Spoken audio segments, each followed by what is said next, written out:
से पूरे देश के लोगों से दिवाली मनाने की अपील की। लेकिन इन सबसे पहले राम मंदिर विवाद का वो इतिहास भी जानना जरूरी है जो शायद आप आज तक नहीं जान पाए। इतिहास 500 साल पहले तोड़े गए उस राम मंदिर का। इतिहास उस निहंग सिख के जत्थे की जिसने मस्जिद में रखवा दी थी मूर्ति। इतिहास उन मुस्लिम लोगों की जिन्होंने राम को पूर्वज मान गिराई थी बाबरी मस्जिद। और इतिहास उत्तर प्रदेश की उस सरकार का जिसने कारसेवकों पर चलवा दी थी गोलियां।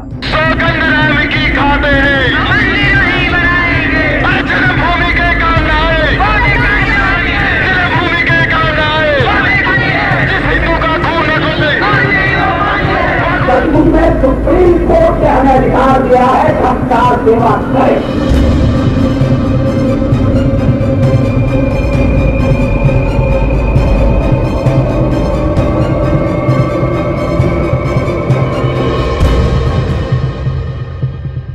नमस्कार, मैं हूं सुमित और आप देख रहे हैं द पेन पॉइंटर सिंप्लीफाइड। साल था 1526। इब्राहिम लोधी को हराकर भारत में बाबर द्वारा मुगल एम्पायर स्थापित किया जाता है। 2 साल बाद साल 1528 में मुगल साम्राज्य का विस्तार करते हुए बाबर अवध आता है। वहां उसे एक मंदिर दिखाई देता है जहां कई अलग अलग रंग रूप के लोग एक अनजानी भाषा का इस्तेमाल करके किसी व्यक्ति विशेष की पूजा कर रहे होते हैं।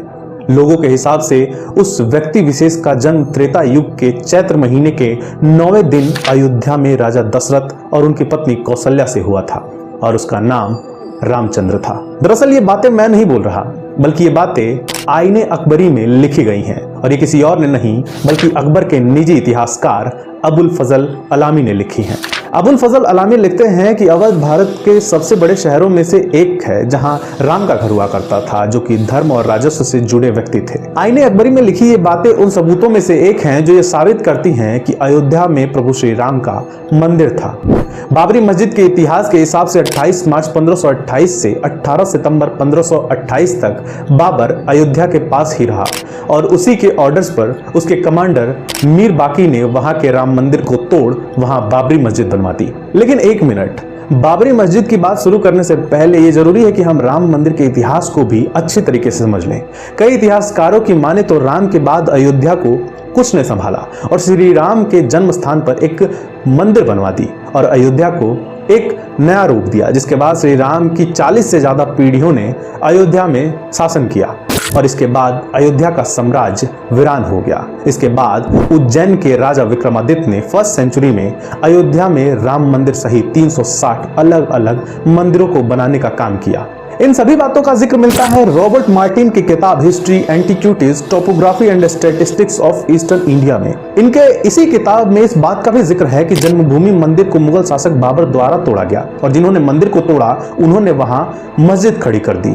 मार्टिन की किताब में यह भी लिखा हुआ है कि औरंगजेब ने अयोध्या की तरह ही मथुरा और बनारस में भी हिंदू धर्म स्थानों को तोड़कर उस पर मस्जिद बनाने का काम किया था। साल 1608 से 1611 के लिए भारत की यात्रा करने आए विलियम फिंच भी अपनी यात्रा के दौरान अयोध्या आते हैं और अपनी डायरी में अयोध्या के बारे में लिखते हैं कि 400 साल से ज्यादा पुराना एक किला था जो इंडियंस के लिए बहुत इंपॉर्टेंट जगह हुआ करती थी। अब वो बहुत ज्यादा तोड़ा जा चुका है। बचे हुए मलबे में यहाँ लोग पूजा करते हैं और पास में बहती नदी में स्नान करते हैं। 1740 में भारत में आए जोसेफ टिफेंथलर ने भी अपनी किताब में अयोध्या के बारे में लिखा है। इस किताब में हिंदुओं के लिए अयोध्या की इंपॉर्टेंस की बात लिखी गई है। साथ ही औरंगजेब के द्वारा अयोध्या की और कई सारी मंदिरों को तोड़े जाने की बात भी इस किताब में लिखी गई है। इसके बाद ईस्ट इंडिया के कंपनी के कई सारे लोग जैसे एडवर्ड टॉनथन, सर्जन जनरल एडवर्ड बेल्फोर भी अपनी किताबों में राम मंदिर और हनुमानगढ़ को कोट करते हैं। अब बारी आती है आर्कियोलॉजिकल सर्वे की, जो 1862 से लेकर 65 तक की गई। इसको करने वाले थे अलेक्जेंडर कनिंगम, जो आर्कियोलॉजिकल सर्वे ऑफ इंडिया के डायरेक्टर जनरल थे। उस पहले आर्कियोलॉजिकल सर्वे ऑफ इंडिया के मुताबिक अयोध्या में कई सारे मंदिर ऐसे थे जो मुगल साम्राज्य के बहुत पहले के थे। सर्वे में यह बात भी साफ तरीके से लिखी गई कि उन मंदिरों को तोड़कर मुगल शासकों ने उनकी जगह पर मस्जिदें बनवाई थी। ये उन सभी सबूतों में से सिर्फ कुछ सबूत हैं जो ये साबित करते हैं कि मुगल साम्राज्य से पहले अयोध्या में श्री राम का भव्य मंदिर हुआ करता था। और सिर्फ अयोध्या ही नहीं बल्कि बनारस और मथुरा में भी कई सारे भव्य मंदिर थे जिन्हें मुगल शासकों द्वारा तोड़ा गया और उन पर मस्जिदें बनाई गई। 1857 में हनुमानगढ़ी के महंत ने बाबरी मस्जिद के पास ही एक प्लेटफॉर्म तैयार किया जिसे श्री राम चबूतरा के नाम से जाना जाता है। श्री राम चबूतरा का निर्माण सिर्फ इसलिए हुआ था ताकि वहां पर हिंदू अपनी आस्था प्रकट कर सके। कई बार यह कोशिश भी हुई कि श्री राम चबूतरा के स्थान पर मंदिर बनाई जा सके, लेकिन फिर यह मामला विवादों से घिरता चला गया। अब यहाँ एक बड़ा ही दिलचस्प सा इंसिडेंट सामने आता है 1858 में। जब निहंग सिख फकीर सिंह अयोध्या के बाबरी मस्जिद पर अपना जत्था लेकर चढ़ाई कर देते हैं। 28 नवंबर 1858 को शीतल दुबे, जो कि अवध की थानेदार होती हैं, वो एक रिपोर्ट दर्ज करती हैं जिसमें बताया जाता है कि किस तरीके से पंजाब के महंत निहंग फकीर सिंह बाबरी मस्जिद के अंदर घुस जाते हैं। गेट पर 25 सिख सिक्योरिटी के लिए खड़े हो जाते हैं और मस्जिद के अंदर हवन और कुर्बानी की जाती है। साथ ही मस्जिद की सभी दीवारों पर राम का नाम लिख दिया जाता है। निहंग फकीर सिंह मस्जिद के अंदर राम चबूतरे की हाइट भी बढ़ा देते हैं और उस पर राम जी की प्रतिमा भी रख देते हैं।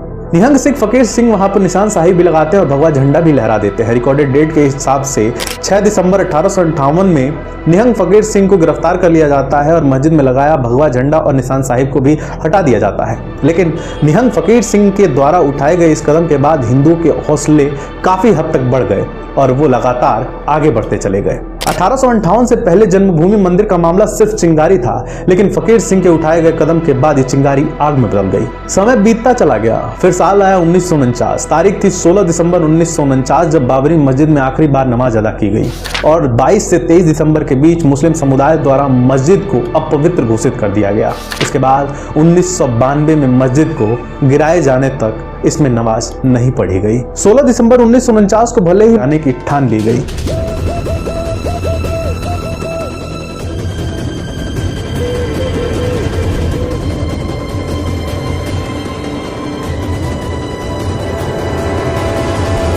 उन्नीस 1990 में राम मंदिर के निर्माण की मांग करते हुए राम रथ यात्रा निकाली जाती है, जिसकी कमान संभाल रहे होते हैं विश्व हिंदू परिषद और भाजपा के लाल कृष्ण आडवाणी। इस यात्रा को लेकर उत्तर भारत में राम मंदिर के लिए सनसनी तेज हो जाती है और जब यह यात्रा बिहार से होकर गुजरती है तो लाल कृष्ण आडवाणी को बिहार के सीएम की कुर्सी पर बैठे लालू यादव द्वारा गिरफ्तार करवा दिया जाता है। उनके 1.5 लाख समर्थकों को उत्तर प्रदेश के मुलायम सिंह की सरकार द्वारा गिरफ्तार कर लिया जाता है। इन गिरफ्तारियों की वजह से लोगों का गुस्सा और भड़क जाता है। 30 अक्टूबर को कुछ कारसेवक अयोध्या की ओर चढ़ाई कर देते हैं और बाबरी मस्जिद को तोड़ने पर लग जाते हैं। इसके बाद उत्तर प्रदेश की सत्ता में बैठे मुलायम सिंह यादव द्वारा पुलिस को फायरिंग की परमिशन दे दी जाती है और फिर वो होता है जिसका इतिहास गवाह है। सरयू लाल हो जाती है, सैकड़ों कारसेवकों की जान चली जाती है। कलम चलाना छोड़ दिया, बंदूक चलाना सीखेंगे और हमारी प्रशासन जो है यही अब चाह रही है और यही करें। आप लाठीचार्ज कीजिए, मार डालिए, हम नहीं जाएंगे, आप गोली चलाइए। 1 नवंबर को उन सभी कार सेवकों का अंतिम संस्कार किया जाता है और 2 नवंबर 1990 को दोबारा से कार सेवा का प्रयास किया जाता है। लेकिन इस बार कार सेवकों द्वारा एक अलग तरीके की स्ट्रेटजी अपनाई गई, जिसमें कार सेवक पुलिस वालों के पैर छूते थे जिससे पुलिस वाले पीछे हट जाएं। लेकिन उस वक्त के उत्तर प्रदेश सरकार का ऑर्डर फॉलो करने के लिए पुलिस वालों ने आंसू गैस के गोले और गोलियां दागनी शुरू कर दी और फिर कई सारे सेवकों की जान चली गई। इसके बाद अयोध्या के राम मंदिर को लेकर विवाद अपने चरम पर पहुंच जाता है। परिणाम ये होता है कि अगली चुनाव में मुलायम सिंह को जबरदस्त हार मिलती है और सत्ता में आ जाती है भारतीय जनता पार्टी। इसके बाद 1992 में अनुसार चुनाव के अंदर 1992 के मध्याह्न में 12:15 पर शुभ मुहूर्त से प्रारंभ करने की घोषणा करता है।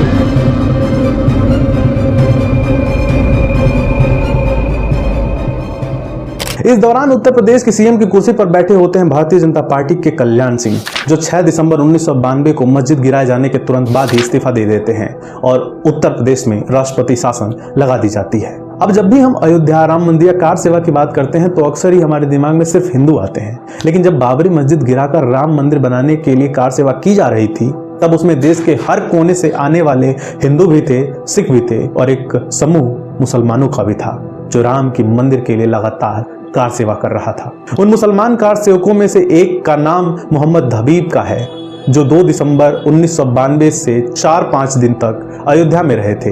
हाल ही में उन्हें राम मंदिर के उद्घाटन का न्योता भी मिला, जिसे पाकर वो बहुत भावुक हो गए। 2019 में आए फैसले के बाद अब राम मंदिर बनकर तैयार है और 22 जनवरी को मंदिर में प्राण प्रतिष्ठा समारोह भी हो जाएगा। फिर स्थापित हो जाएगा बाबरी से पहले वाला वो राम मंदिर। फिलहाल इस वीडियो को बनाने के लिए की गई रिसर्च के दौरान एक बड़ी ही दिलचस्प था। वो लड़का काबुल के किले में अक्सर बाबर को शारीरिक सुख देने आता था और उस लड़के का नाम बाबरी था, जिससे ज्यादा प्यार